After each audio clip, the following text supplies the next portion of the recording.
bon pour te dire vrai je n'ai jamais pensé faire de la politique parce que pour beaucoup de choses d'abord par rapport à mon éducation par rapport aussi ak sama charisme par rapport ak acte par rapport ak la discrétion que j'incarnais toujours parce que à chaque fois damay incarner man benn discrétion boo xamante ni damay def te yàlla tax donc xalaatuma woon siiw même ku ma mës a waxi politique c'est dama naan non moi je suis prêt parce que la politique c'est très exposé c'est trop exposé donc di nga xam ku la bëgg ku la bañ mais bon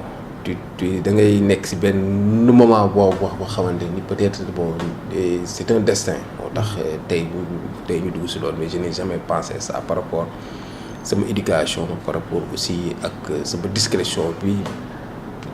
nekk ci man te politique boo ko waxee rek mooy siiw donc moo tax daal je n'ai jamais pensé mu dugg ci politique. léegi nag lan moo déterminant ba poussé la ba voilà surtout nag li ma gën a motiver ma dugg ci politique mooy ma relation avec Dr Cheikh Kanté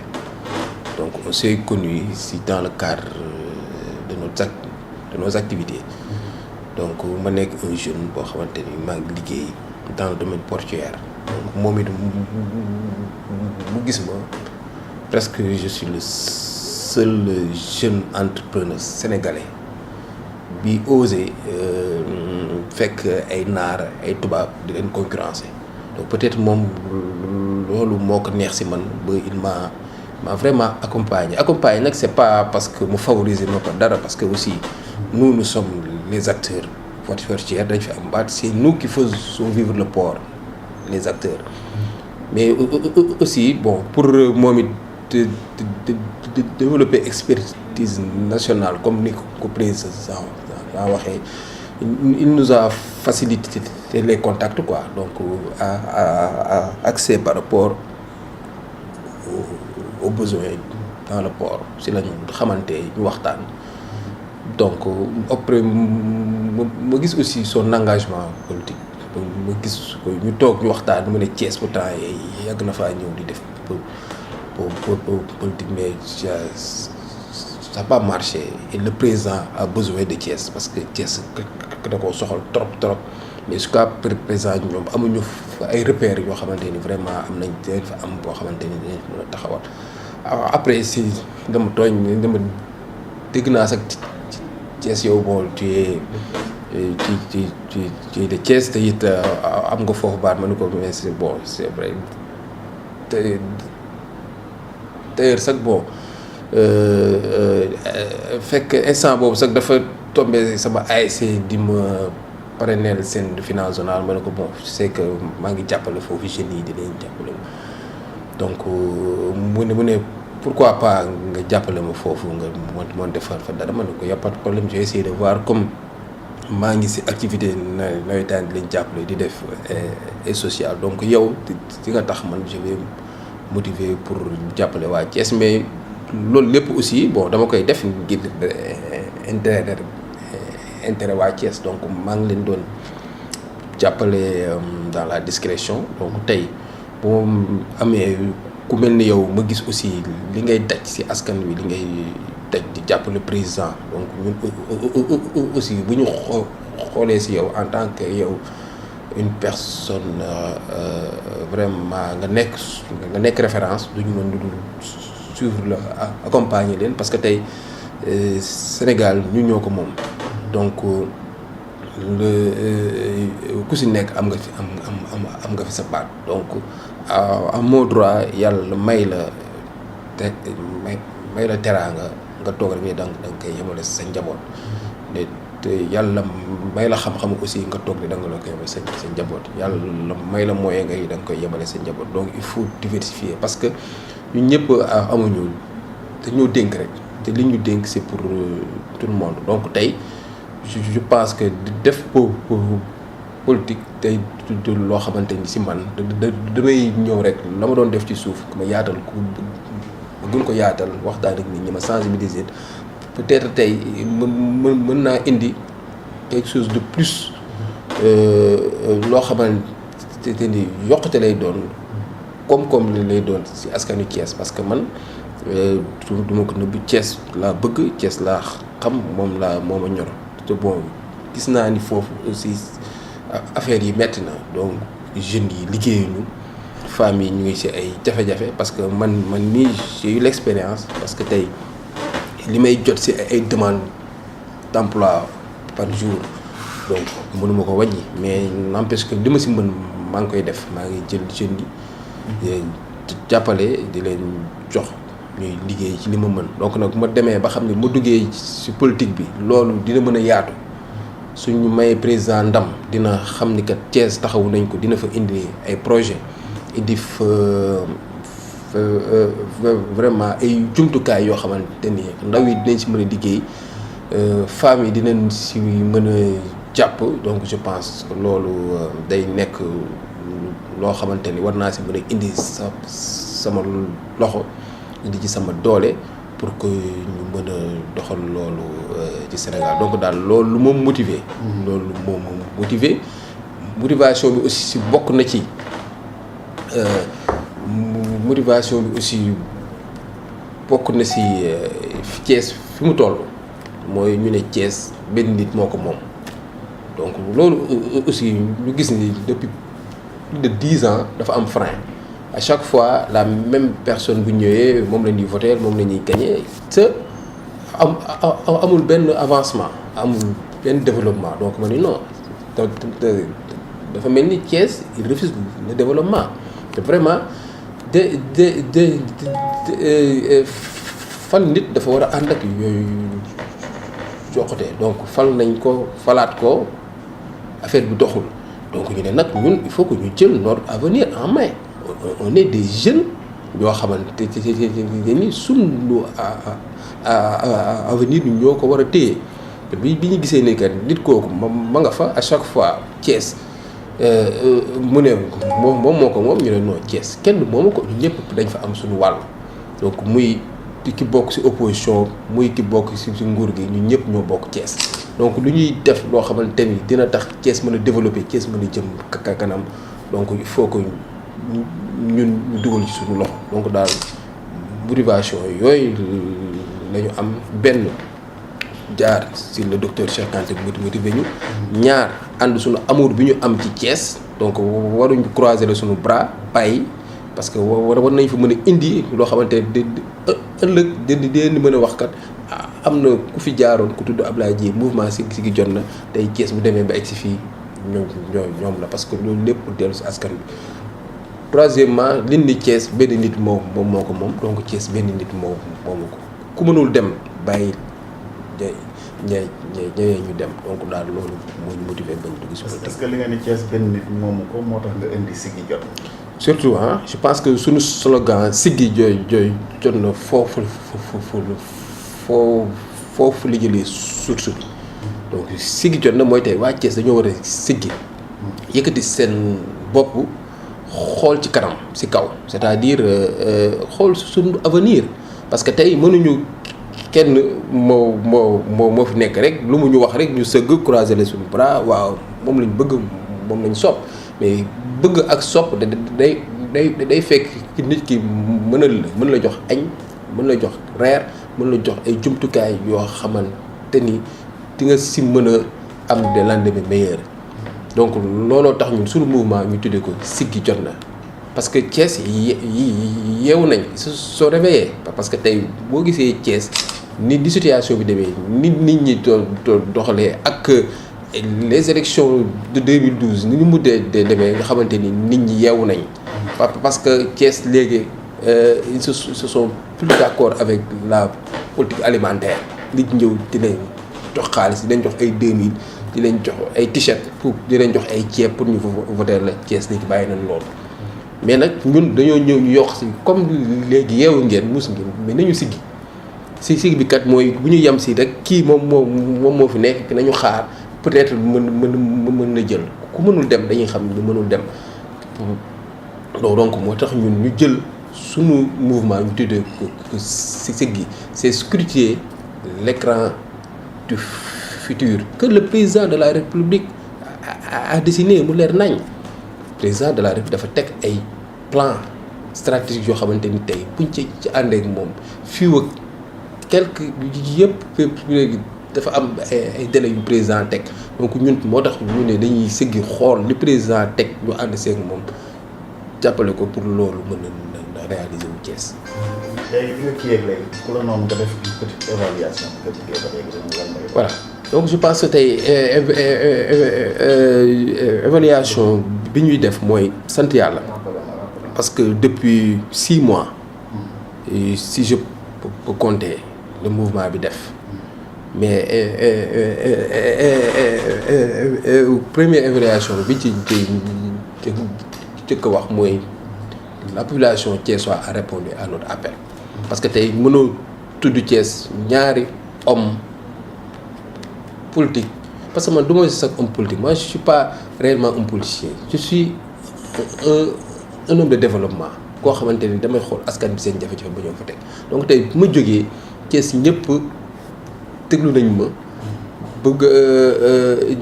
ñëw nañ ànd ak man donc je pense que évaluation bi ñu ci njëkk a def mooy Thiès ils ont pris une oreille attentive à moi déglu ma xam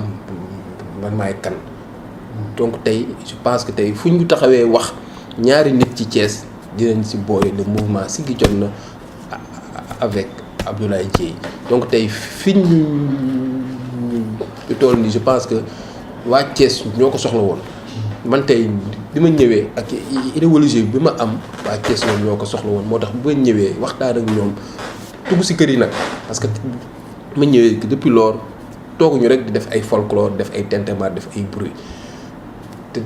def ñu tapage kenn mësuma dégg ma tapage kenn mësuñu dégg ñu xuloo kenn mësuñu dégg ñu def na ko suñu noonu donc wax ak nit ñi avec le respect parce que nit ñi da nga leen di jox cër da nga leen di respecter pour ñu mën la déglu donc ñun vraiment évaluation boobu ñu def mooy tey suñu mouvement am na foo xamante ni am na fu mu toll tey fu mu toll lépp luñ si mën a am lépp luñ si mën a yor c'est dans le compte du président de la République parce que bu ñu engagé boo wax bee benn affaire loolu la ñuy def lépp luñ si liggéey tey ndam buñ si mën a am du suñu ndam dama waa Thiès la parce que ndama waa Thiès mooy jox le président de la République le pouvoir d'agir su boobaa dina mën a taxaw ne ko kat waa Thiès fal nañ la waa Thiès jox la nañ lay jox donc delloo ko waa Thiès donc tey am na vraiment fi ñu toll c'est pas encore nag arrivé gu ñu parce que dañuy doog a démarrer rek mais li ñu gis a gum waa Thiès répondre nañ à notre appel mën leen ni tey le président xam na le mouvement Siggi jot na opposition xam na le mouvement Siggi jot na ku nekk Thiès xam na le mouvement Siggi jot na te loolu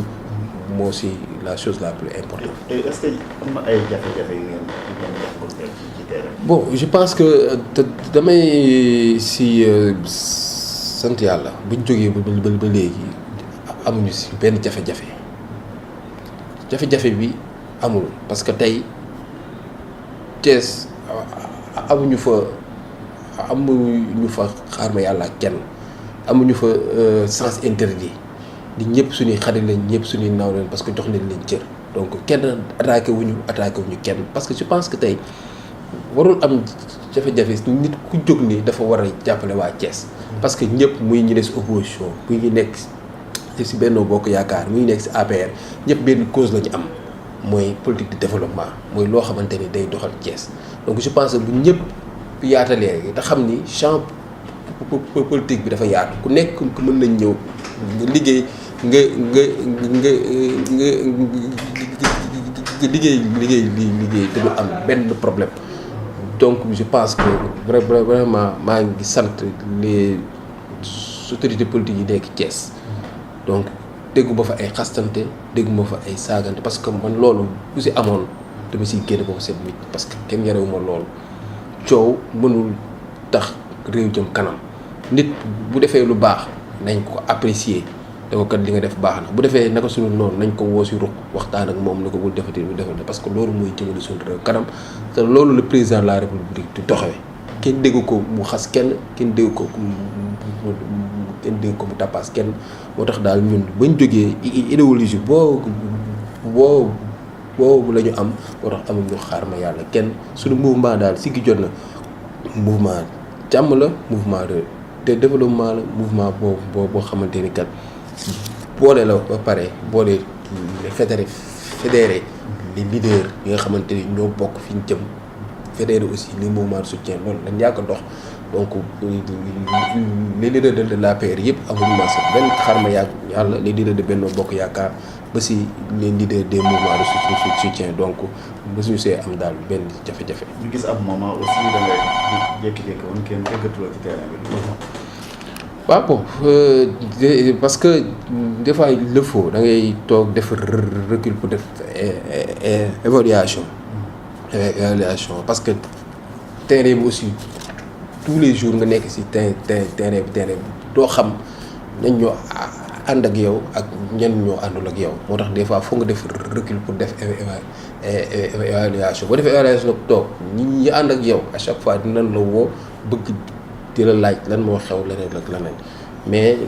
loolu lépp rek stratégie la boo xam ni moom la doon def mu tombeel nag weeru koor bi donc ñu gelé woon suñuy activités yi parce que weeru jaamu yàlla la weeru jàmm la donc duñ ci def ay bruit ak ay tintamarre n'empêche que ñu ngi si doon jaamu yàlla di dimbali nit ñi ci suuf dans la discrétion kenn gisuma si weeru koor bi ñu naan Ablaye Dieye mu ngi def ay remise de dons mu ngi joxe ay ndogu man loolu du ma ko def parce que kuy jaamu yàlla da nga koy def dans la discrétion et ça je l'ai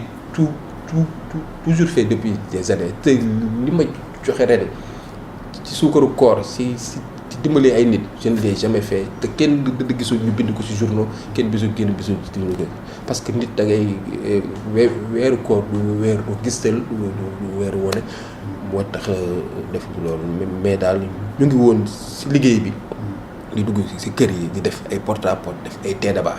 donc bi ngeen ñu toogee tegu leen yëpp chaque semaine sama staff yi vraiment maa ngi je passe en passant sax maa ngi leen di gërëm di leen sant sont vraiment une équipe dynamique surtout les jeunes yi nga xamante ni si weer bi ñu déggul yëpp ñu ngi woon ci koñ yi chaque jour di def ay thé débat même ci koor gi dañ doon bu ndogoo ba pare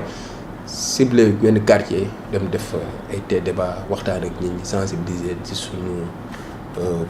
projet de développement bi ñu am mouvement Siggi Jotna.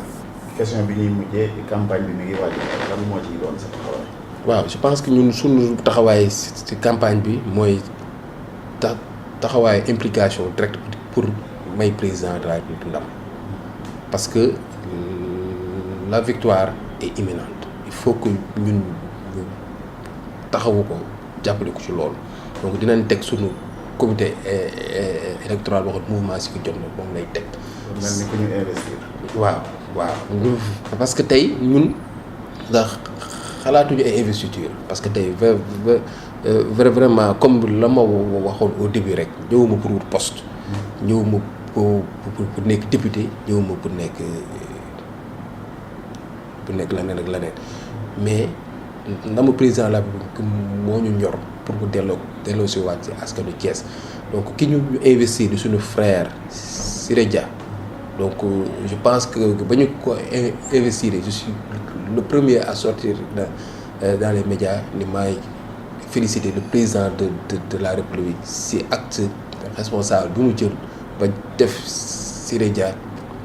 tête de liste te nous notre mouvement Siggi Jotna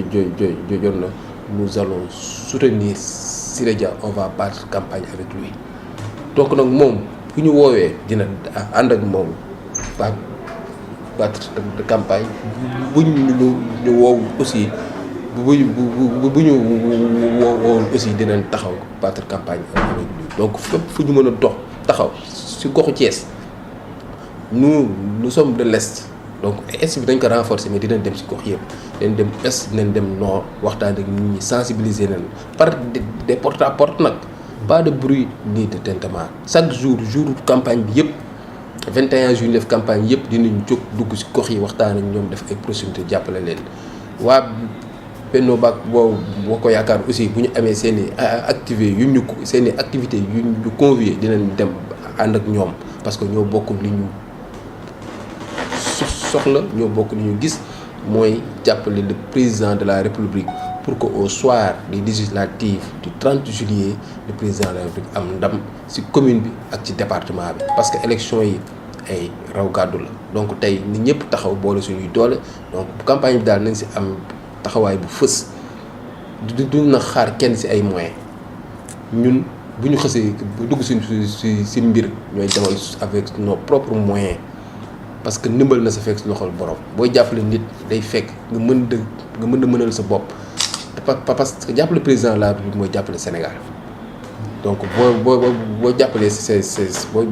boo jàppalee le Sénégal sa bopp nga jàppal donc daal campagne bi nañ ci taxaw ànd seeg les leaders